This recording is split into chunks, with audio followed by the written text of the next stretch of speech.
front of the Chancellor. Of course, you have a little problem, too, with some of the people that were allowed into your country. It's not your fault. It's not your fault. It shouldn't have happened. I told her it shouldn't have happened, what she did. But you have your own difficulty with that, and we do, and we're moving them out, and we're moving them out very strongly. But it can't come fast enough. We want to get them out. We want to get them out now. We don't want to have other bad people coming into our country. By using the word bad, I'm being nice. Okay, question? As a distraction, President, you put out on Truth Social a post regarding your conversation with President Xi. Right. Can you talk about whether or not you feel that trade talks, trade relations are back on track after appearing to be a little bit off track last week? A little bit off track. It was only the complexity. It's pretty complex stuff. We had a very good conversation with President Xi a little while ago, just before your arrival. In fact, we just hung up, and they said, "You're here." I said, "That's pretty good." Two great leaders of the world in a very short period of time. We had a very good talk, and we've straightened out any complexity. It's very complex stuff, and we straightened it out. The agreement was we're going to have Scott and Howard and Jameson will be going and meeting with their top people and continue it forward. But no, I think we have everything. I think we're in very good shape with China and the trade deal. We have a deal with China, as you know, but we were straightening out some of the points, having to do mostly with rare earth, magnets, and some other things. Those reduced trade tariff rates, they remain in effect?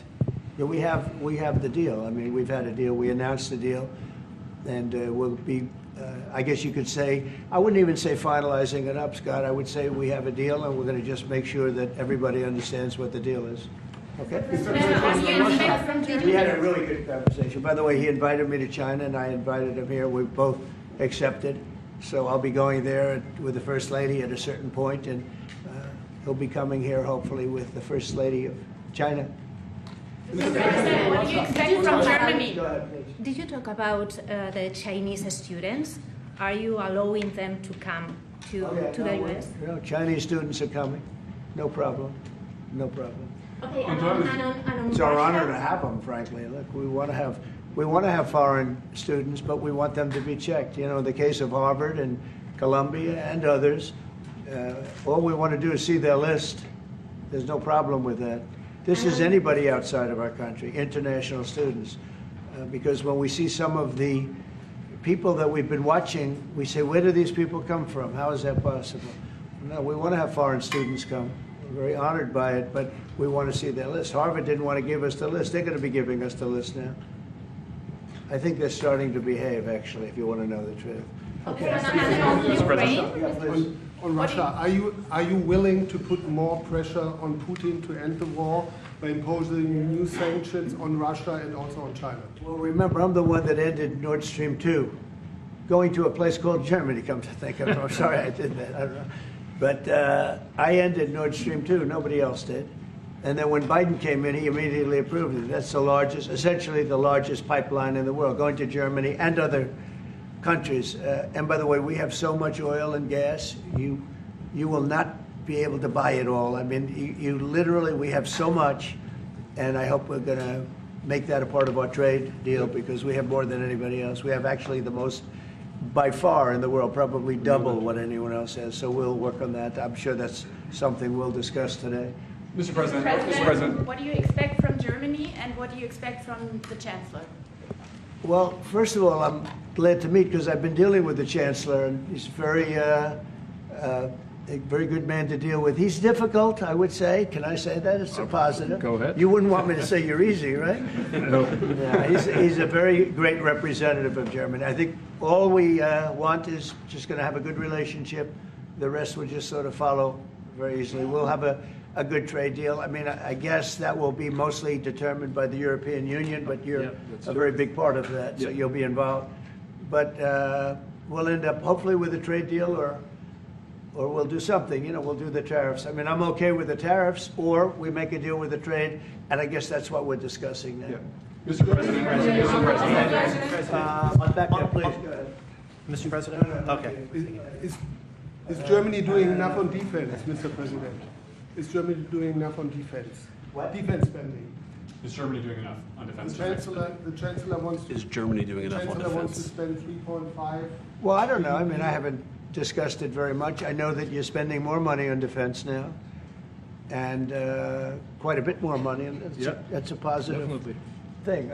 I'm not sure that General MacArthur would have said it's positive, you know. He wouldn't like it, but I sort of think it's good.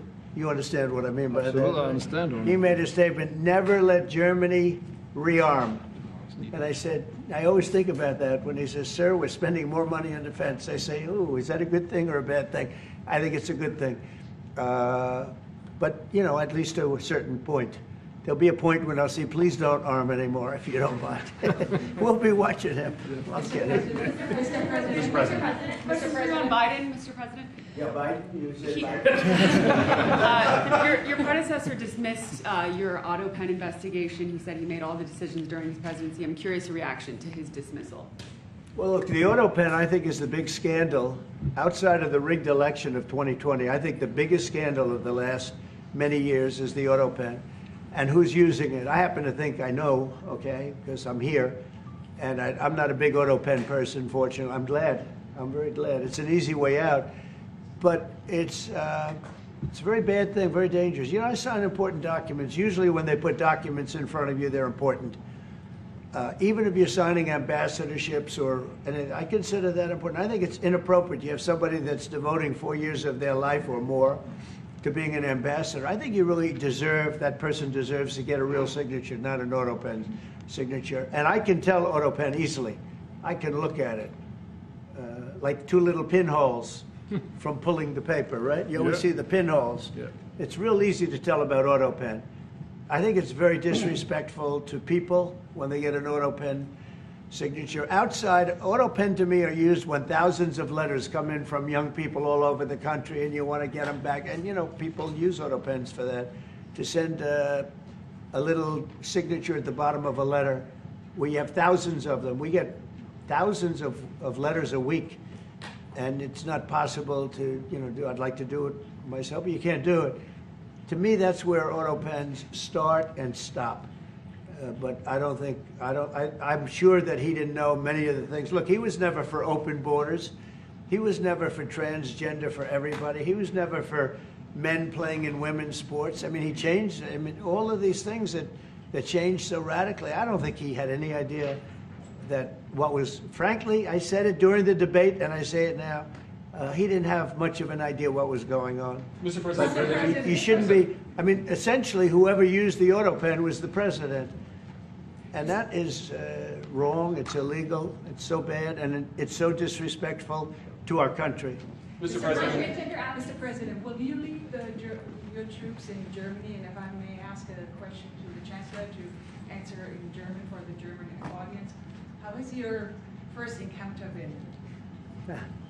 The answer is yes. We'll talk about that. But if they'd like to have them there, yeah, So we have a lot of them, about 45,000. It's a lot of troops. It's a city when you think of it. More than that. That's good economic development. They're highly paid troops, and they spend a lot of money in Germany. But the relationship with Germany is very important. Yeah, we'll be doing that. No problem. May I say a few words in German to Yes, the German please. public? So, danke für die Frage. Wir sind hier im Weißen Haus und ich bedanke mich beim Präsidenten für den sehr freundlichen Empfang im Oval Office in diesem weltweit bekannten Raum. Ich freue mich sehr, hier zu sein und wir bereiten eine Vertiefung unserer Zusammenarbeit vor. Ich freue mich sehr darüber. Mr. President, you've made Mr. President. Do you speak English because you speak such good English? Is it as good as your German, would you say? Do you feel, do you feel it's not more my comfortable? mother tongue. No, it's not my mother tongue, but I try to understand almost everything and Yeah, very to good. speak as good as I can. Very good. You know, it's, Mr. President, you've made it's an achievement, actually. Mr. Mr. President, can we the follow up on the criticism that I've Autopen? seen thank you, Mr. President. The criticism that I've seen, and I'm sure you've seen, regarding Elon Musk and your big, beautiful bill. What's your reaction to that? Do you think it in any way hurts passage in the Senate, which, of course, what is you're seeking? Well, look, you know, I've always liked Elon, and it's always very surprised. You saw the words he had for me, and he hasn't said anything about me that's bad. I'd rather have him criticize me than the bill, because the bill is incredible. It's the biggest cut in the history of our country. We've never cut. It's about 1.6 trillion in cuts. It's the biggest tax cut tax, you would say people's taxes will go way down, but it's the biggest tax cut in history. It's we are doing things in that bill that are unbelievable. And when you look at what we're doing for small businesses, for people, for middle-income people, all of the things that we're doing, nobody's ever seen anything like it. And, Elon's upset because we took the EV mandate, and, which was a lot of money for electric vehicles. And, they're having a hard time, the electric vehicles. And they want us to pay billions of dollars in subsidy. And, Elon knew this from the beginning. He knew it for a long time ago. That's been in there. That's been, I would say, JD, that hasn't changed. That's been right from the beginning, Mr. Secretary. That hasn't changed at all, right from the beginning. But I know that disturbed him. He wanted, and rightfully, he recommended somebody from that he, I guess, knew very well. I'm sure he respected him, but to run NASA. And I didn't think it was appropriate. And he happened to be a Democrat, like totally Democrat. And I say, look, we won. We get certain privileges, and one of the privileges, we don't have to appoint a Democrat. NASA is very important. We have great people. General Kane is going to be picking somebody with our. We'll be checking him out, and seeing. But he wanted that person, a certain person, and we said no. And I can understand why he's upset. Remember, he was here for a long time. You saw a man who was very happy when he stood behind the Oval desk, and even with the black eye, I said, "You want a little makeup? We'll get you a little makeup." But he said, "No, I don't think so," which is interesting and very nice. He wants to be who he is, so you could make that statement too, I guess. Look, Elon and I had a great relationship. I don't know if we're well anymore. I was surprised because you were here. Everybody in this room practically was here as we had a wonderful send-off. He said wonderful things about me. You couldn't have nicer. Said the best things. He's worn the hat. Trump was right about everything. And I am right about the great, big, beautiful bill. We call it a great, big, beautiful bill because that's what it is. And again, biggest tax cuts in history, biggest economic development moves anywhere. We've never done anything like it. Business is spurred. And I don't know if you've seen the numbers, but the numbers came out. Even the CBO, which is run by Democrats, said that we're going to be doing, I'd like you to discuss it, the 2.8 trillion, that CBO. This is a group of people that are Democrats. They're very hostile to us. They just came out with phenomenal numbers, what it does. You want to mention that, Scott? Yes, sir. So what we've seen is we keep hearing from the CBO that there's going to be a large deficit from the bill, which we disagree with, but using the CBO scoring, they came out and scored the tariff revenue. We think it'll be the minimum of $2.8 trillion over the 10-year window, which actually puts the bill in surplus if you include the tariff revenue, which they won't do. It gives you a tremendous surplus, but we're not allowed to use that. For some reason, they say scoring. Nobody knows what scoring means. Maybe a couple of people, but nobody. Somebody sits in the background. They say, well, we're not going to allow that. They're not allowing other things that we have that are tremendously profitable for our country. But if you saw the other day, CNBC, they came out with numbers, and the people on the show, very good people, I've watched them for a long time, they couldn't believe the numbers, how good they are. The numbers were incredible, and that was personal income and also very low inflation. We have very low inflation. We're down to 2% now, and maybe even lower than that. And when I took it over, it was a mess. Remember, we had the worst inflation probably in the history of our country. They say 48 years, but let's say I think it's worse than that.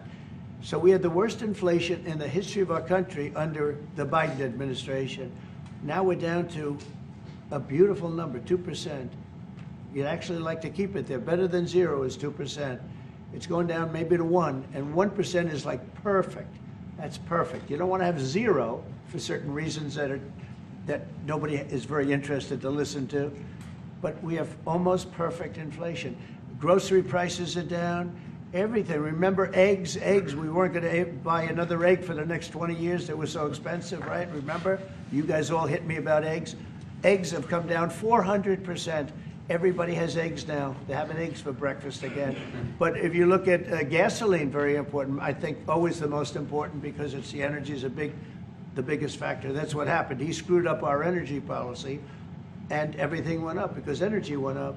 But now energy is way down, and they have states where you're at $1.98 a gallon for gasoline.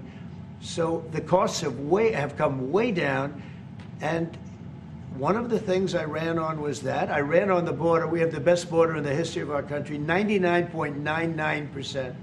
It was last week, 3 people came in, 2 of them for medical reasons. We let them in because one of them had a heart attack. I think it was a nice thing to do, and one of them had something else.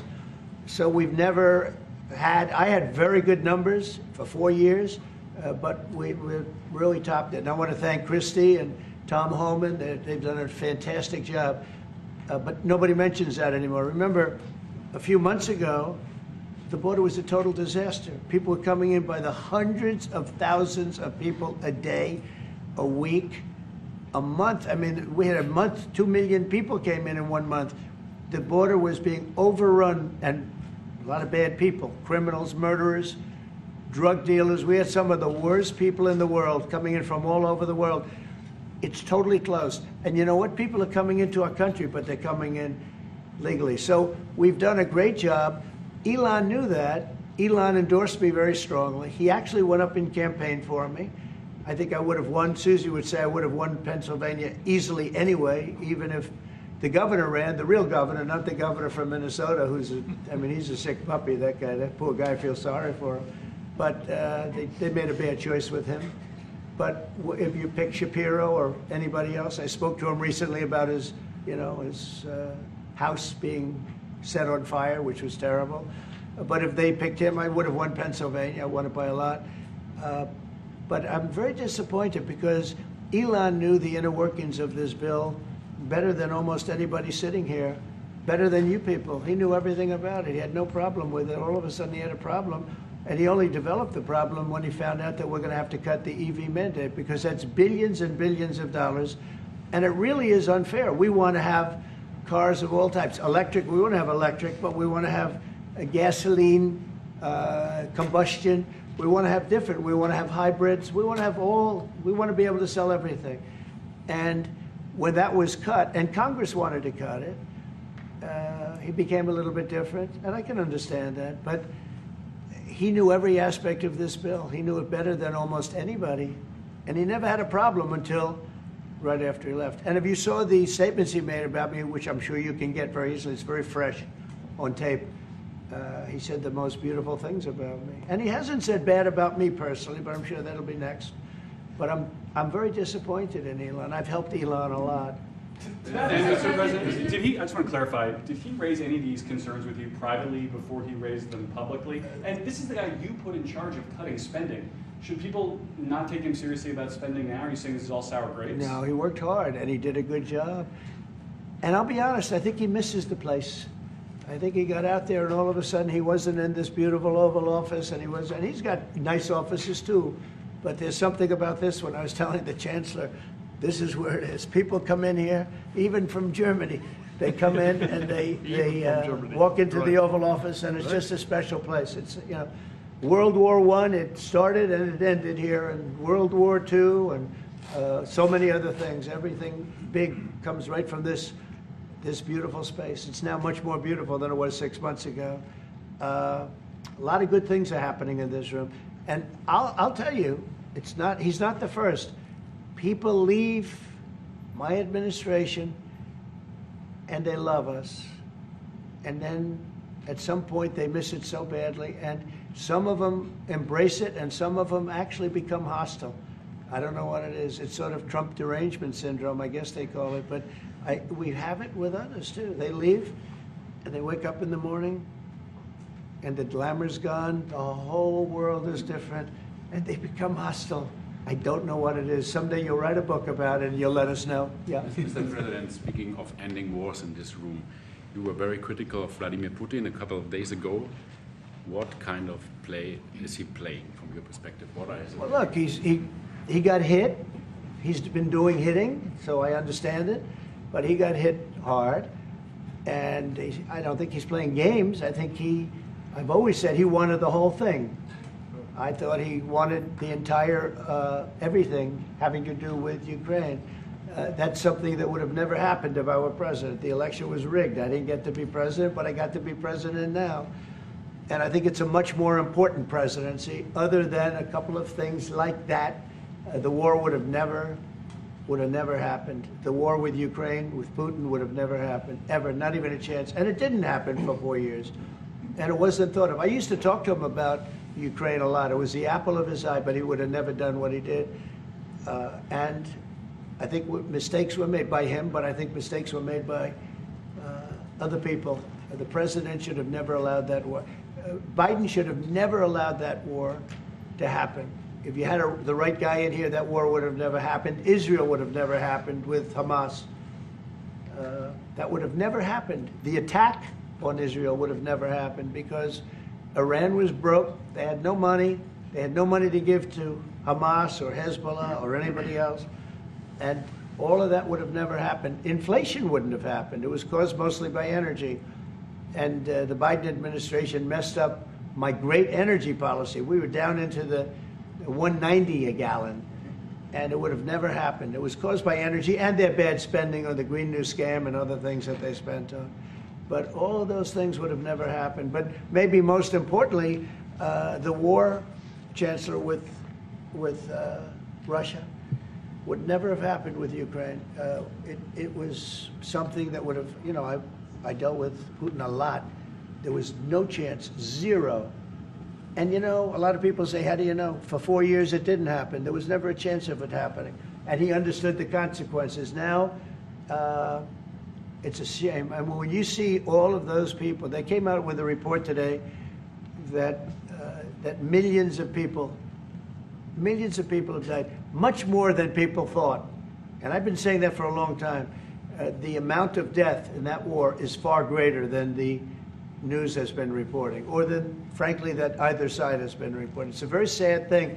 And I can tell you, just speaking for the Chancellor, because we speak about it, he feels the same way. He wants to see it ended. Would you like to say something? Absolutely. And I'm here, Mr. President, to talk with you later on how we could contribute to that goal. And we all are looking for measures and for instruments to bring this terrible war to an end.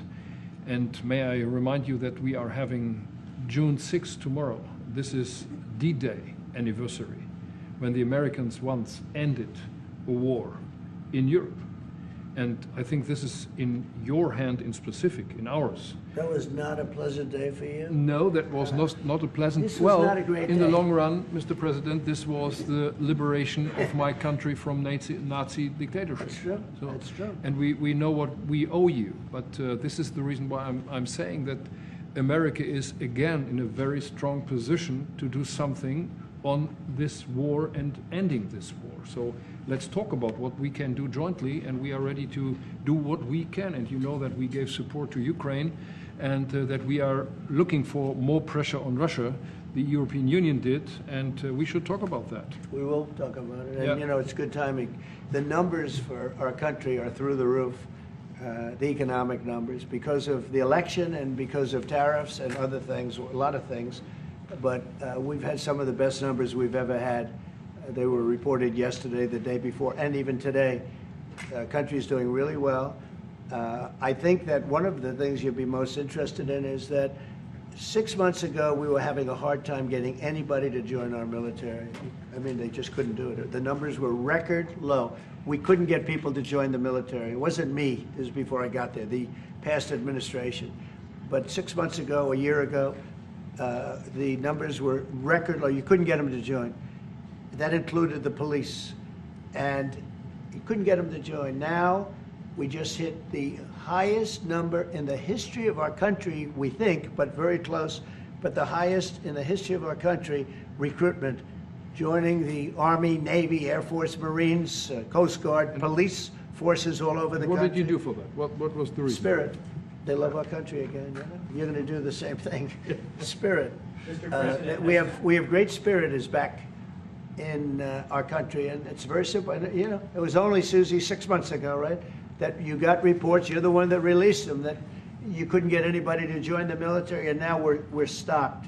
Every service now is packed, and we have waiting lists of people trying to get in, as good as we've ever had in the history of our country. So that's an honor. That's a great honor. Mr. President, Mr. President, on the war. On California. You've asked. You've had enough. Go ahead, please. Mr. President, so would you consider to put more sanctions on Russia? Because this discussion is going on now for weeks and months, and you tweeted about it once, but then nothing happens. So Yeah, when I see the moment when we're not going to make a deal, when this thing won't stop, Is there a if deadline that for you? moment, yeah, it's in my brain, the deadline. When I see the moment where it's not going to stop, and I'm sure you're going to do the same thing, will be very, very, very tough. And it could be on both countries, to be honest. You know, it takes two to tango. But we're going to be very tough. Whether it's Russia or anybody else, we're going to be very tough. That's a bloodbath that's going on over there. And when I see the moment where I say, well, they're going to just keep fighting. You know, I gave the analogy yesterday when I spoke to President Putin. I had a 2-hour and 15-minute call with him. Sometimes, and this is me speaking maybe in a negative sense, but sometimes you see two young children fighting like crazy. They hate each other and they're fighting in a park. And you try and pull them apart. They don't want to be pulled. Sometimes you're better off letting them fight for a while and then pulling them apart.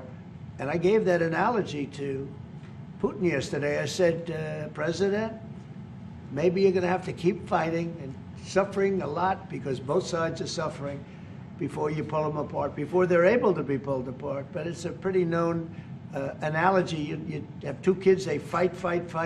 Sometimes you let them fight for a little while. You see it in hockey. You see it in sports. The referees let them go for a couple of seconds, let them go for a little while before you pull them apart. And maybe, and I said it, and maybe that's a negative because we're saying go, but a lot of bad blood. There's some bad blood between the two. I have to deal with it, and the Chancellor has to deal with it. It's incredible. The level of, there's a great hatred between those two men, but between the warring parties. Great hatred. What made you say and believe, apparently, that there is no immediate peace? What? That there is no immediate peace. There will be no. Well, I can't. I'd love to have immediate if I could. But why If I could, but we don't have immediate. You know, it's like I'd love to have that. I'd like it to start right now. We would leave a room if we knew the war could end. We'd say, forget about you guys. Forget about trade, right? Yeah. We'd say, let's go settle it. There's some additional fighting that's going to go on. You know, he attacked, and they attacked pretty harshly. They went deep into Russia, and he actually told me. I mean, I made it very clear. He said we have no choice but to attack based on that, and it's probably not going to be pretty. I don't like it. I said, don't do it. You shouldn't do it. You should stop it. But again, there's a lot of hatred. And, you know, I'm very proud of the fact that with India and Pakistan, I was able to stop that. And those are nuclear powers. And that was getting close to being out of hand. And I spoke to some very talented people on both sides, very good people on both sides. And I said, you know, we're dealing with you on trade, Pakistan and India right now. I said, we're not going to deal with you on trade if you're going to go shooting each other and whipping out nuclear weapons that maybe even affect us. Because, you know, that nuclear dust blows across oceans very quickly. It affects us. And I said, if you're going to do that, we're not going to do any trade deals. And you know what? I got that war stopped. Now, I hope we don't go back and we find out that they started, but I don't think they will. They were both good. They were well represented. I want to congratulate both countries because, as you know, the leader of India, who's a great guy, was here a few weeks ago. We had some great talks. We're doing a trade deal. And Pakistan, likewise, they have very strong leadership. Some people won't like when I say that, but, you know, it is what it is. And they stopped that war. Now, am I going to get credit? I'll never get credit for anything. They don't give me credit for anything. But nobody else could have done it. I stopped it. I was very proud of that. I wish we could do the same thing with Ukraine and Russia. And at some point, it'll happen. I believe that. And if it doesn't happen, or if I see somebody's out of line, if Russia's out of line, we'll be You'll be amazed how tough. Remember this. They like to say that I'm friends with Russia. I'm not friends with anybody. I'm friends with you. I'm not friends with it. I want the right thing to happen for our country, for everybody, for humanity. But I'm the one that stopped the pipeline. It's called Nord Stream 2. Until I came along, nobody ever heard, not one person in this room ever heard of Nord Stream 2. You probably did, Yes, because I it did. went to Germany. He's the only one Knowing that that heard this of was it. a mistake. But Yeah, I stopped right. him. I stopped it. Yeah, and you've said that openly. Yeah. It was a mistake because, and I used to go with Angela. I'd say, well, wait a minute. We're spending all this money to defend you against Russia, and then you're giving Russia billions of dollars a month. What kind of a deal is that? You know, which was, but you said it better than anybody else. I appreciate it. But I'm the one that stopped it. And that was the biggest economic development job, if you want to call it that, in the history, think of it, in the history of Russia. That was a massive, it's the biggest pipeline in the world. Going to go all over Europe, not only to Germany. You know, they were Germany, but then they were branching off all over to Europe. Nobody ever heard of, not one person of you heard of it. And I stopped it. It was dead. And then they say, I'm friends with Putin. I got along with him. He respected me, I respected him. It would have never happened. But I stopped Nord Stream 2. When Biden came in, almost the first week, he approved it. He let it be built. And then they say that I wasn't tough on Russia. Putin said to me, you know, you're not tough on Russia. You stopped the biggest, most important job we've ever done. You stopped it. And Biden came in and he let it be built. And I'll tell you what, I'll never forget the day. I had it totally stopped. They weren't building. They gave up on it. They weren't able to. And then Biden came in and he let him build. I couldn't believe it. Okay, one or two questions more, please. Any questions? Any question for the Chancellor? Please? Go ahead, for the Chancellor. That would be one. I like his answers much better. Well, first, would you continue to support Ukraine? Yeah, I'm with Ukraine. We just signed a big deal on rare earth with Ukraine. And I want to, you know what, I'm for stopping killing, really. That's what I'm for. Again, a war that would have never started, should have never started. I want to see the killing stop. We spent $350 billion, much more than Europe, but Europe spent a lot also. And they spent way over $100 billion. Yeah. So you're talking about close to $500 billion went into that whole thing. And it's not even the money, and I know with you too, it's a lot of money, but it's the death that's being caused. We went to the Middle East. I went last week to the Middle East. We took in $5.1 trillion. That's many, many times. That's 30, 40 times, 50 times more than what we're talking about. It's think of that, $5.1 trillion of investment with one trip that lasted 4 days. So it's not the money. It's a little the money, but not the money, the big thing. The big thing is the death. The death of, and really the decimation. You've lost a whole culture. You know, Ukraine had the most beautiful turrets. They call them turrets, the little towers, beautiful towers, the most beautiful in the world. They're all now laying on their side, blown to smithereens. It'll never happen again. They've taken away the culture of a country. They've taken away the heritage of a country. It's a terrible thing. But most importantly, again, is the death. 5,000 plus people a week, soldiers, are being killed. He doesn't want that, and I don't want that. One more. Yeah, please. Thank you. Mr. President, do you support the Graham bill on putting high tariffs on China? I haven't looked at it, but they'll be guided by me. That's the way it's supposed to be. They're going to be guided by me. No, I haven't looked at it. It's a bill on sanctions, etc. I'm a very quick study. At the right time, I'll do what I want to do. But it could very well be okay. I'll have to see. But they're waiting for me to decide on what to do, and I'll know maybe very soon. It's a harsh bill. Yeah, very harsh. We'll take one more on the Autopen. Yeah, I would like to have a question to the Chancellor as well, because do you agree with the analogy the President made on the war between Russia and Ukraine as being a fight between two kids? Is that how you view that as well? And what do you actually want the US President to do in this? Well, I think we both agree on this war and how terrible this war is going on. And we are both looking for ways to stop it very soon. And I told the president before we came in that he is the key person in the world who can really do that now by putting pressure on Russia. And we will have this debate later on again, how we can proceed jointly between the Europeans and the Americans. And I think we are having the duty to do something on that now, to stop it after 3.5 years, which is really terrible. Look at the kids, the kids which were kidnapped from Ukraine to Russia. This is all terrible. And so we are talking about instruments, measures, what we can do. And my personal view is clear on that. We are on the side of Ukraine, and we are trying to get them stronger and stronger just to make Putin stop this war. And this is our approach. We get satellite pictures of the war field, and you don't even like to look at them, right? It's terrible. So it's really bodies, arms, heads, legs all over the place. You've never seen anything like it. It's so ridiculous. And this is only by Russian weapons against Ukraine. This had never happened with Ukraine weapons against Russia. Never. Ukraine is only targeting military targets, not civilians, not private, not energy infrastructure. So this is the difference, and that's the reason why we are trying to do more on Russia, how to stop this war.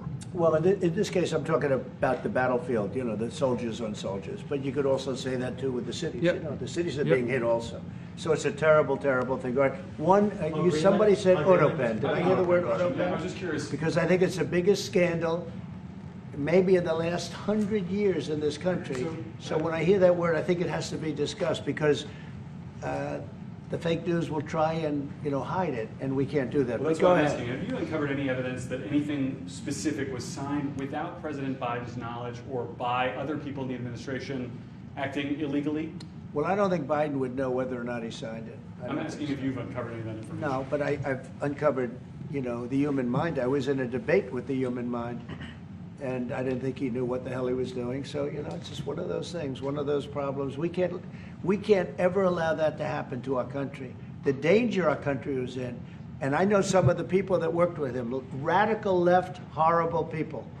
And I could give you the name of some of the people that use the Autopen, because I'm here, and I ask questions about people that were here also. There are a lot of people that were here when that happened, and they're here right now, and they'll answer your question very accurately. But I know some of the people that use that Autopen, and those are not the people that had the same ideology as Joe Biden. These were radical left lunatics that used that, and they didn't get elected. He didn't get elected either, actually. Thank you very much, everybody. Thank you, guys. Thank you, guys. Thanks, guys.